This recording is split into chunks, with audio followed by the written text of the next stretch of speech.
Hey folks, Dan Frio here, the Mortgage Update. Today I have a special guest, Matt Pillmore, the founder and owner of VIP Financial Ed. Today we're talking about investment properties, and Matthew's going to walk us through step by step by step what you look for, what kind of properties are best, cash flow, down payment, mortgage programs, everything you need to know about investing in real estate. So I hope you like all my videos. If you do, please make sure you click the subscribe now button. Give me a thumbs up, and also don't forget to click the little bell down there as well. So every time I do post a video, you'll be alerted. So God bless. Stay tuned.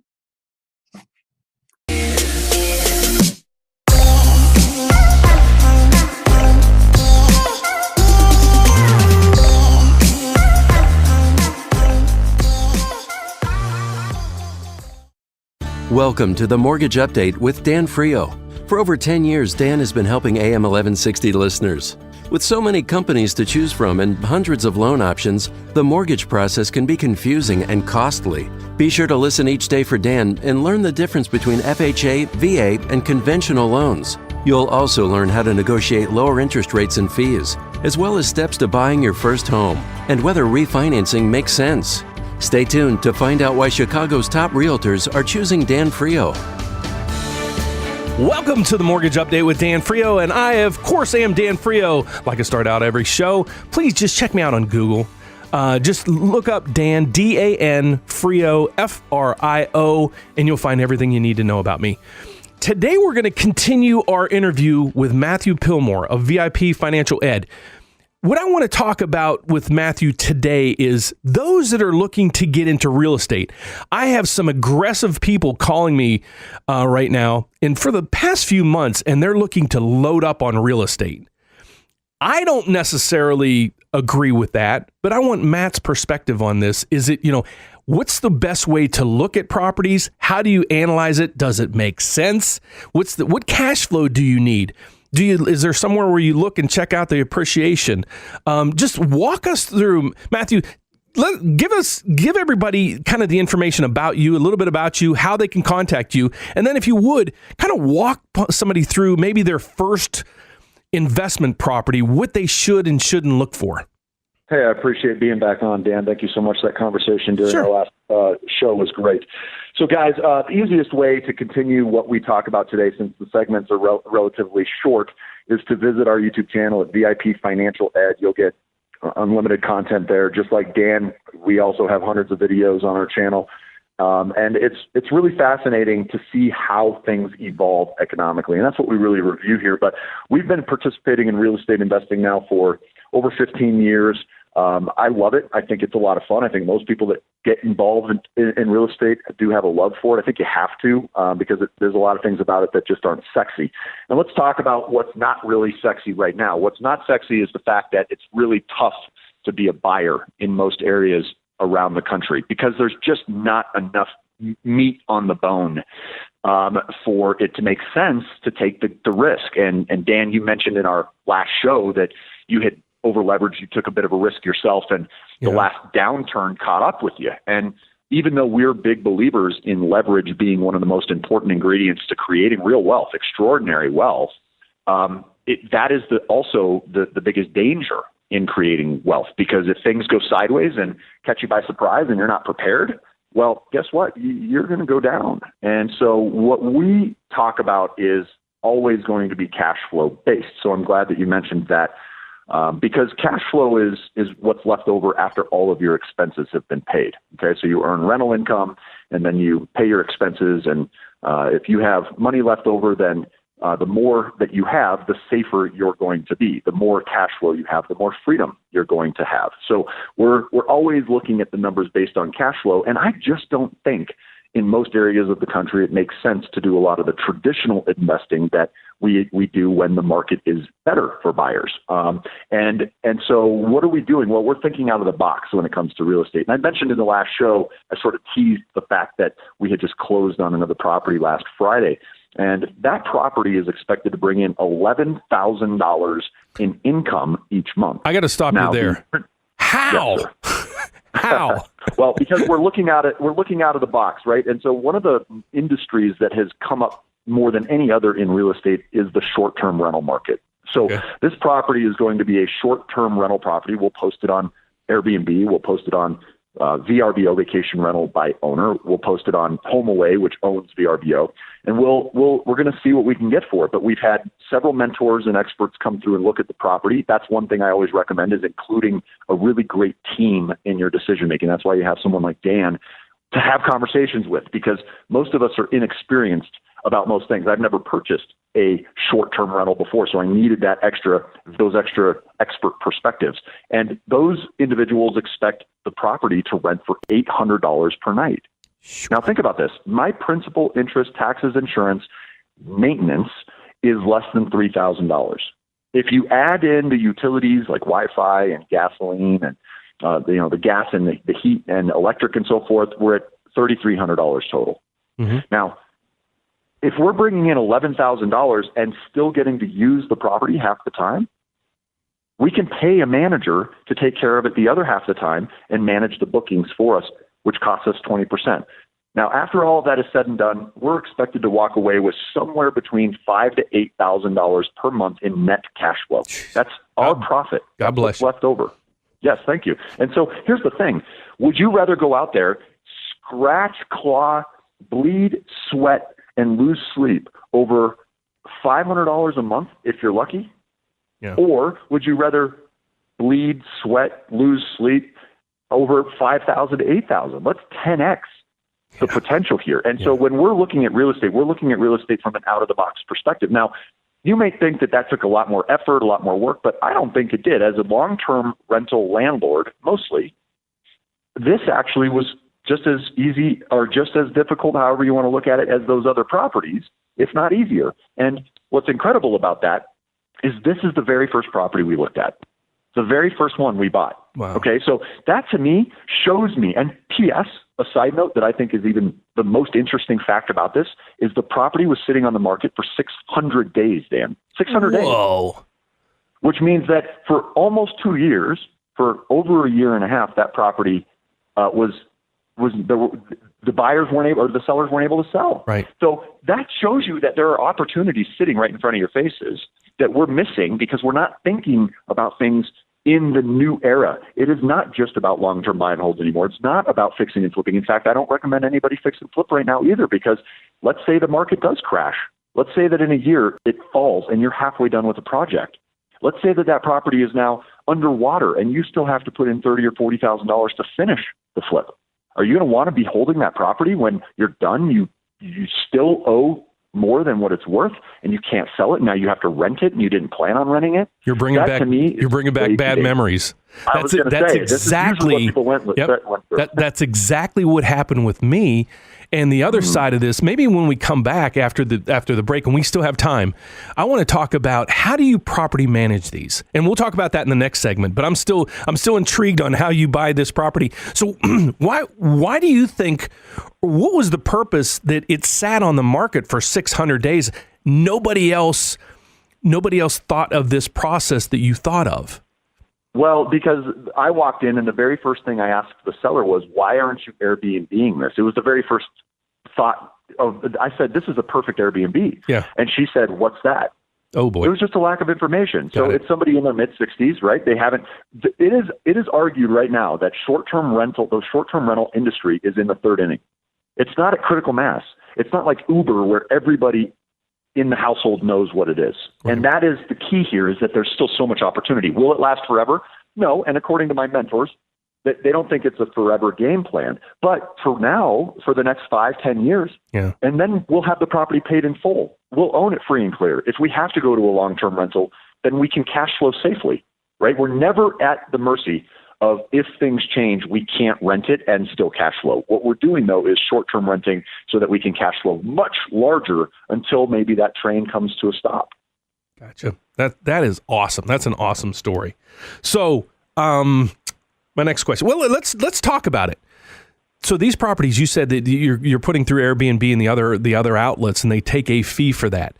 One of the things that intrigued me about your last video is a lady in California buying in Florida, because you would think Florida is a hot market. California, to me, is your prices out there are way too high, I feel, to cash flow. Is Florida a good market? And would you suggest that somebody go that far? I mean, we're in Chicago. So, buying in Florida, to me, I can't see it. I can't, to get there, I can't get there. I have 2 companies that I run. So I just don't have the time to do that. Yeah. So obviously you can pay to have your properties managed, and the more you pay, the better the management. Okay. Right? You're usually going to get what you pay for. So again, it'll always boil down to cash flow. And I have a great friend. His name's Art Vasquez, and he's done something like 600 real estate transactions over the last half dozen years. And he always says the same thing to me. He puts his hands over his head in a big circle, and he says, "You know what the biggest aspirin in the world is, Matthew? You know what the biggest aspirin in the world is? Cash flow." And I say, "Yeah, that's true." He goes, "Look, you think it's a headache until you hire it out. But you have to be able to afford to hire it out. So when you're going and you're fighting in these markets for $200, $300, $400 in cash flow, it's not going to make sense. Right. Don't take your hard-earned money and scrape together every last penny to put a down payment on a property that's only going to produce for you a few $100 a month. It doesn't make sense. Now, if you could put together $5,000 to $8,000 worth of cash flow, would you fly to Florida now and then every 6 months? Yeah. Okay, and so you would probably fly to Denver too. And here's the thing: this property was on the market for 600 days before I came along. You could have bought this property in Colorado, right? So I wasn't anything special. It's not like I beat you to the punch. You could have come in and purchased this and cash flowed at $8,000, and then you could have paid somebody to manage it. The management companies on short-term rentals usually take 20%.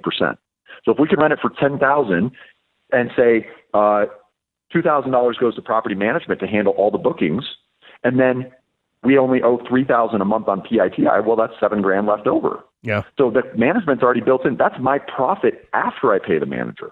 Now, is it completely hands off? No. Do you sometimes have to manage the manager? Yes. Inspect what you expect, right? Or don't expect it to go perfectly, because if you're not paying attention to it, if you don't care about it, you have to care about it the most. So you need to make sure that every now and then you do actually pay to visit. But the beautiful thing about making $10,000 a month on this property, or $11,000 based on our calculations, is that we get to use the property for half the time. Would you like to come to Colorado every now and then, every month for a week, and have a free stay at your own property and still be cash flowing $7,000? You're getting paid to vacation.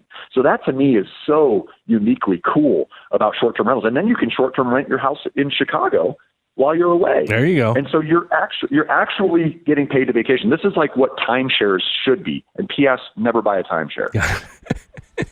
I'm with you, because half the time I'll pull somebody's credit and that timeshare's in collection or they're not paying or something. So I want to thank Matthew again. Please don't go away. When we come back, I'm going to try to tap into Matthew's brain a little bit on how he's financing these things, what his down payments are, and how he's getting financing for them. So stay tuned. 2 minutes. We'll be back.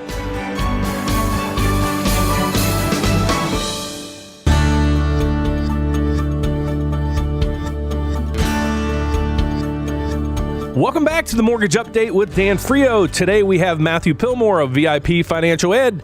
He's a YouTube sensation that I follow, and I hope you follow too. So just go to YouTube, look up VIP Financial Ed, and you'll see him on there. Handsome fella, and just make sure you subscribe to him and check out all his videos. So Matthew, what I want to talk about in this segment is buying a rental property. What is your take on how much should somebody have in a reserve account? Because many times I'll have people calling me, they want to buy a property, they don't have 2 nickels to rub together. The first thing I always say is, wonder if your water heater breaks. Wonder if the roof leaks. Wonder if you have no money, then you're really in a bad situation. So basically, what would you say they need as a reserve, if any? And then how are they coming up with the down payment, and what kind of financing do you recommend when you're doing these things? So platform's yours. Great questions. Yeah, no, great questions and really good advice too. I think the biggest problem right now is there are many, many companies willing to charge you lots of money to sell you on the idea that real estate is somehow a solution to your cash flow needs. If you need cash flow, real estate is probably not the best direction to focus yet. Great. Okay? I just want to be very clear about that. That real estate is what we call the third corner of the wealth triangle. Now, the wealth triangle is not something that we created. The wealth triangle is something that Dan Locke created. Dan Locke is somebody that we recently had the privilege of collaborating with, just like we have the privilege of collaborating with Dan here today, Dan Frio. But Dan Locke talks about this wealth triangle that just makes perfect sense. And on the first corner, step one, you need to be developing high income skills. Right now, if you're not earning at least $10,000 a month doing what you're doing, you should be exploring other skills that will earn you at least $10,000 per month, period. Now, once you have $10,000 or more per month, buying real estate becomes easy, okay? What I want for Dan and what I want for your sake, the listener, is that you understand that real estate will be your worst nightmare if you are not financially equipped. Real estate will ruin you if you're not financially equipped, okay? So where Dave Ramsey and I actually agree about things is that your home that American dream will become your American nightmare if you're not prepared. Okay. And so I look at 20% down. I look at 25% down. I look for 800 plus credit scores. Not even though a 740 is usually the best score you need for lenders and underwriters, as you know, Dan. Yeah. 800. Look, we're trying to make this process a breeze. The property that we just closed on that's going to cash flow that $7,000 or $8,000 a month was such an easy purchase, because we just had tons of money to put down. It just went super smoothly. The credit is perfect. There's no debt. And by the way, we own real estate free and clear. Guys, I know Dan has analyzed some of the how to pay off your mortgages in 5 to 7 years. And there's a lot of skepticism. And the reality is, yes, it is less likely than it is likely for people to do this because of our behavior patterns. But the truth is, if you're consistent, this stuff works. And I go into my video from last fall and show how I paid up property in full. Well, here's the thing. I want to pay this house off in full too. We don't have a big first mortgage, $485,000. That's a big first mortgage. The property was $600,000, $610 to be exact. So we had to put 20% down, which was over $100,000, almost $120,000 that came out of pocket. So most people don't have that laying around. If you don't have that laying around, again, I would be concentrating my time, my effort, my focus, the painstaking research on how do I make $10K per month. And it's not going to be by going out and buying one property after the next and cash flowing a few $100s. Even if you get $500 a month in cash flow, how many properties do you have to earn or to acquire to get to 10,000? 20? And you have to put 20% down on each of those, even if they're only $100,000 a piece, which most aren't. You'd have to come up with $20,000 over the course of 20 properties. That's $400,000. When's the last time you saved $400,000? So again, if I'm going to put in the effort, I'm not going to put in the effort on how do I buy one property at a time for the next God knows how many decades to get to 20 so that I can cash flow 10K. I'm going to go out and say, how do I make $10,000 online like all these other people? Right? And I know it sounds crazy. I know I'm probably not necessarily the most traditional philosophy here, but as a YouTuber who makes millions of dollars a year online outside of real estate and did it within years versus decades, I would recommend people explore that, because anyone can do it now. Go figure out how to be an affiliate marketer. Go figure out how to run an Amazon store. Go figure out how to run your own YouTube channel. Go figure out how to be a blogger, a LinkedIn person. I know people on Instagram that are making $500,000 a year. My point is, figure out how to make 10K per month. You can spend $5, $10, $15, $20,000 on products, programs, services, and inventory to do that. And that's what you would have to come up with for one $100,000 property that might get you $500 a month. If you spend $20,000 to make $10K a month, then you go out and invest in your net worth, your equity-based products, your real estate. Real estate comes as the third corner. So it comes, the first corner of the triangle is develop that high income skill. The second corner of the triangle is scale a business, figure out how to take that 10K and replicate it, duplicate it, delegate out, build a team, have other people doing it for you so that you're just at the top. Now, that is an optional one. Not everybody should be a business owner, but you can take that skill and you can turn it into a business, or you can take that skill and you can bypass the business and go straight into real estate. But either way, you're leading from that first corner to either the second or straight to the third. And if you do build a scalable business, then you would go to that third corner as well, which is real estate. And that's where I'm at. Real estate is easy for me because I make 6 figures a month now. So it's, I can have a down payment every month. So I know it sounds like a big stretch and it can sound overwhelming hearing it. But my point is, anyone can do this. I am below average IQ. Okay. I dropped out of college. I didn't have any support. I built it from zero. If I can do it, I promise you, any listener here can do the same thing. It is totally possible this day and age, and literally years, not decades. That's great advice. That is awesome.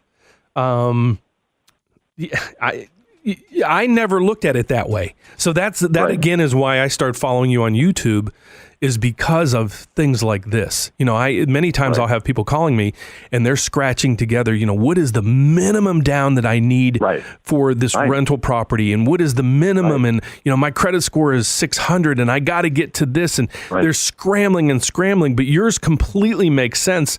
And I agree. I guess I'll be the poster child of the real estate collapse. Right. I learned, fortunately, I've been in the mortgage business for 30 years. I lost over $1 million during that short little time in real estate, but I was able to succeed. I had monies in the bank. I had, great income in the businesses that I have. So I was in that. So I hats off to you, because I agree. Everything that you just said is dead on. So, okay, let's see another question that I could throw at you. So you answered that question. I was going to ask the down payment piece. So normally, do you, on these properties that you're getting, are you looking for, I guess you are, the conventional financing? Give us give us the financing piece of things that people you would suggest or recommend people use, how they go about it. Because I know you have videos on home equity loans, how to buy things on credit card, stuff like that. Yeah. So elaborate on the mortgaging piece of things, or the financing piece of things. Okay, so here's the thing, guys. We use a term called debt weapons, okay? And it's a fun term to say. You can try it yourself. Just say debt weapon. It's so fun. Now, debt weapons are tools that allow us to increase our cash flow, period. At whatever level. Anything from, buying Jip Jab to send greeting cards to your friends and family instead of going through the grocery store and purchasing expensive paper-based greeting cards. You pay $12 a year instead of $4 or $5 a card. That is a debt weapon. Another version of a debt weapon might be a balance transfer credit card, where you can take a high interest credit card account and balance transfer it to 0% for a 9, 12, 15, 24-month period. That would be a debt weapon. A line of credit, unsecured line of credit, where we can maybe take $10,000 and invest it into a business that now brings in $2,000, $3,000, $4,000, $5,000 every single month. That would be a debt weapon. A mortgage, buying a property that cash flows $3,000, $4,000, $5,000, $8,000 a month, like the short-term rental that we've been discussing. That would be a debt weapon. So any tool, any instrument, oftentimes lending tools provided by the banks, are considered debt weapons. So we're using these tools for every example I just gave you is something I've done with these tools in order to create more money at the end of each month. Leftover, discretionary income, discretionary cash flow. Okay, so the more cash flow we have, the more freedom we have. And that's a direct correlation. If you don't have cash flow, if you are spending more than you earn, then you do not have freedom. You will eventually have no choices. Okay, you will have a conversation with a bankruptcy attorney. And at the end of the day, these debt weapon instruments, we want to continue to build out. We want to have access to as many of these tools as possible. And Dave Ramsey, for instance, a really popular educator around the country, of course, that teaches about personal finance, does not believe in having access to credit. And he believes in having emergency reserves. Our philosophy is actually different and may come across more aggressive, but I actually consider it more conservative. If somebody has debt, but they have money sitting in the bank, that money sitting in the bank is not earning them anything. When's the last time you were impressed by how much your bank paid you to have money sitting in the bank account? Probably never, which means that having a savings account is putting money aside that is not working for you. Okay, so instead, what we do is we believe in putting that money to work, but we also believe that emergencies can happen, which means you're going to need money for that. Well, if I can say, open up a $10,000 personal line of credit, a debt weapon that is available for use under any circumstances, it's the same as cash. What's the difference between having $10,000 available on that line of credit or having $10,000 sitting in the bank? Nothing. I still have money available if there's an emergency. It's completely liquid. So instead, I would open that $10,000 line of credit. I call that a reserve replacement. Okay, so what I'm doing is I'm replacing the reserves I have in savings, and I'm taking that $10,000 I had sitting in savings doing nothing, and I'm paying off a $10,000 credit card, or I'm paying off a $10,000 student loan, or I'm paying off a high payment balance on my automobile, or I'm applying a large lump sum payment to my mortgage and saving massive amounts of interest by doing that and leapfrogging myself down the amortization schedule. But that money is now really valuable to me because instead of earning nothing for it in the bank, I now paid off a $10,000 auto loan and I saved $300 a month. Can you imagine if your bank was paying you $300 a month to have that $10,000 in the bank? Well, maybe you'd keep it in there. But since they don't, we replace it first so that if there is an emergency, there's an emergency fund. And you know how many times that emergency fund is never necessary when you have it because an emergency that you think might come just never actually does. Okay. Which means that money is being wasted year after year after year. I've seen people that have had emergency funds in their bank for a decade doing nothing for an emergency that never came. Well, that whole time they could have been saving $300 a month. $300 a month over 10 years? Right, that's $36,000. A lot of cash. In cash flow. Yep, a lot of cash, cash. So, Matthew, I can't thank you enough. I really can't thank you enough. Everybody, the person that we've had on the radio station for the last 2 days, Matthew Pillmore, VIP Financial Ed. Check him out on YouTube. He's a YouTube sensation. God bless this young man for what he does. I truly appreciate everything you do. Every one of your videos, I can honestly say I've probably watched 1 or 2 times, and I subscribe. So again, Matthew, I want to thank you. One last time, can you just let people know how they get a hold of you, how they can find out information about you, and how maybe they can get some training from you? You bet. Simple 2 steps, guys. First step, watch VIP Financial Ed on YouTube. Subscribe. Consume the content as you get deeper into it and you see the actual math behind everything we've been discussing for the past couple of days. You're going to be blown away just like Dan and myself have been blown away when we learn it. So make sure you check that out. Step 2, visit freecoachingcalendar.com and pick a date and time for a complimentary coaching session. I will forewarn you that waiting list for the free coaching sessions has grown to many months out. So just be patient for it. And in many cases, I will be the one that actually makes the call. So don't be surprised if you get the call from me directly. It's always a lot of fun and we'll get you jump started. So those are the 2 steps. And Dan, I just want to say thanks to you as well for having us on. And Chicagoland, thanks so much for listening. God bless, brother. I want to thank you again. Have a great night. And Matthew, keep doing what you're doing. Thanks, Dan. You've been listening to The Mortgage Update with Dan Frio. For over 10 years, Dan has been helping AM 1160 listeners. With so many companies to choose from and hundreds of loan options, the mortgage process can be confusing and costly. Be sure to listen each day for Dan and learn the difference between FHA, VA, and conventional loans. You'll also learn how to negotiate lower interest rates and fees, as well as steps to buying your first home and whether refinancing makes sense.